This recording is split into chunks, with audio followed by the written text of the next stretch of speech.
Hi everyone, আসসালামু আলাইকুম। চলে আইছি আপনাদের বাংলাদেশে ব্লগার রুমানা ইসলাম। আর দেখবার পারতেছেন একেবারে সাত সকালবেলা আটা নিয়ে আয় পড়ছি। আর এখানে একটু দুধ লয়ে লইছি, আজকে লুচি বানাবো আর একেবারে ঘন চা দিয়ে খামো। এরপর তো দিল চাইছি একটু চাটনি বানাইবার লিগা, তো এখানে একটু ধনিয়া পাতা দিয়ে চাটনি বানাই লইছি। তারপর আগে আগে দেখেন আর কি না আজকে বানাইছি। আজকে যে কি দিল চাইতেছে না রান্নার লিগা তাই করতেছি। আর দেখবার পাতাছেন এখানে একেবারে গরু মাংস দিয়ে স্টু রান্না করে হেলাইছি। আর স্টু কারে কয় একেবারে আপনার আদা কুচি কুচি কাইটা, শুকনা মরিচ কাইটা আর বেশি করে পেঁয়াজ দিয়ে মাংসটা রান্না হয়, এটার নাম হচ্ছে স্টু। আর স্টু খাইতে যে কি যে মজা লাগে না একেবারে কোয়ার বাইরে। আর কড়া ভাজা পরোটা দিয়ে তো কোনো কথাই নাই। তো আজকে আমি একেবারে স্টু রান্না করে হেলাইছি।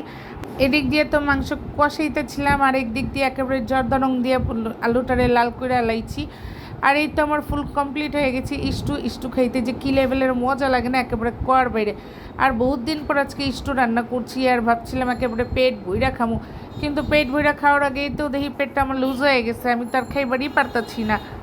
আর একেবারে গরম ভাত দিয়ে যখন চাটনি মেরা স্টু খাইছি না, একেবারে দিলটা ঠান্ডা হয়ে গেছে। বহুত দিন দিয়ে যখন দিল চাই খাইতে, আর হুটুট করে খেলে দিলটা আসলে একেবারে ঠান্ডা হয়ে যায়।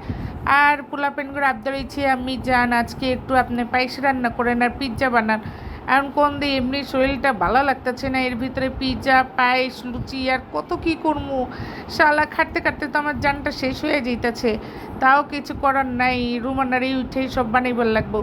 এখানে একেবারে 4 কেজি দুধটারে ঘন কিরা দিচ্ছি, কালার দেখেই বুঝবার পারতেছেন। 4 কেজি দুধ ঘন করে একেবারে পায়েসটা বানায় লাইছি। আর পোলাপেন কইতাছে আমি যান তাড়াতাড়ি আপনার হাতে লুচিটা বানাইয়া দেন।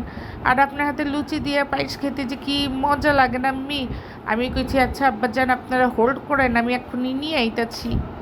পোলাপেনে খাওয়ানোর পর একটু বের হয়ে গেছি মাইন্ডটা ফ্রেশ করার লিগে। আর আয় পড়ছে একটা শোরুমে। এখানে এত দেখতেছি যে আপুটা খুব সুন্দর সুন্দর 3 পিস বিক্রি করতেছে।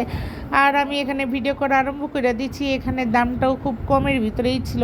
আর এটা ছিল একেবারে আমাদের মিরপুরে, আমার বাসার কাছে, মিরপুর মণিপুর 2 নম্বরে। তো এখানে থেকে 3 পিসগুলো বেশ কয়েকটা আমার ভালোই লাগছে। আর গেছিলাম তো মাইন্ডটা ফ্রেশ করবার লেগা, টাকা পয়সা তো নিয়ে যাই না, এই লেগা দেখা টেকা পছন্দ করে আইছি। লোকে কিন্তু আমার বান্ধবী এইছে, আমার বান্ধবী কইতাছে যে আমি কিন্তু 2টা হিজাব নিবো। আর এই বান্ধবী আমার হিজাব পরে আমি কইছি যে আসলে হিজাবের কালেকশানও সুন্দর সুন্দর আছে, তো তুই নিয়ে নিস। আর এই ড্রেসের কালারের দিকে এসে না আমার চোখটা আটকে গেছে। আর এই ড্রেসটা আমার খুবই ভালো লাগছিল, দামও কম ছিল 1000 টাকা। তা আমি কইছি এগুলা আসবো না, পরে এসে নিব। আর এই দিক থেকে একটু ভিডিও করে আমি নিয়ে যেতেছি। আর আমার বান্ধবীর কইছি তুই কিন্তু পড়াইলে আমার লেগে 3 পিস নিয়ে যাবি। আমার বান্ধবী কইতাছে রুমা তুই টেনশন নিস না, তুই তো একটা 3 পিস পছন্দ করছিস, কিনা দিব না, সমস্যা কি। এরপর ঘরে আয় পড়ছি, আয়াত আমার পোলাপেন কইতাছে আমি যান আপনারা কইছিলেন পিৎজা বানাইবেন। আর আজকে আমি ভাবতেছি সবসময় পিৎজা তো অন্যভাবে বানাই, আজকে আমি ফ্রাই প্যানে বানাবো, দেখি কেমনে হয়। আর দেখবার পারতেছেন একেবারে ফ্রাই প্যানে আজকে পিৎজা দিয়ে হালাইছি।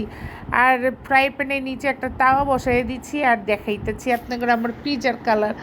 আমি তো দিলে দিলে ভাবতেছিলাম পিৎজা হয়েছে কি হয় না।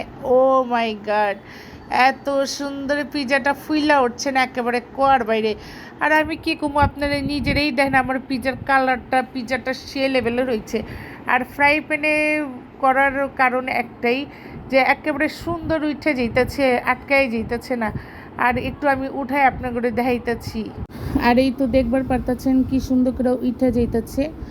আর আমি দিলে দিলে ভাবতেছি, যা মনে মনে ভাবছি এটাই হয়েছে, এবার দিয়ে বানাইলে ফ্রাই প্যানেই বানাই হেলামো। আর এই দেখেন নিচে লাগে নেই, কিচ্ছু হয় নাই। তো আমার ভিডিও ভালো লাগলে অবশ্যই একটা লাইক আর সাবস্ক্রাইব করবেন। আজকের জন্য এখানে বিদায়, আল্লাহ হাফিজ, আসসালামু আলাইকুম।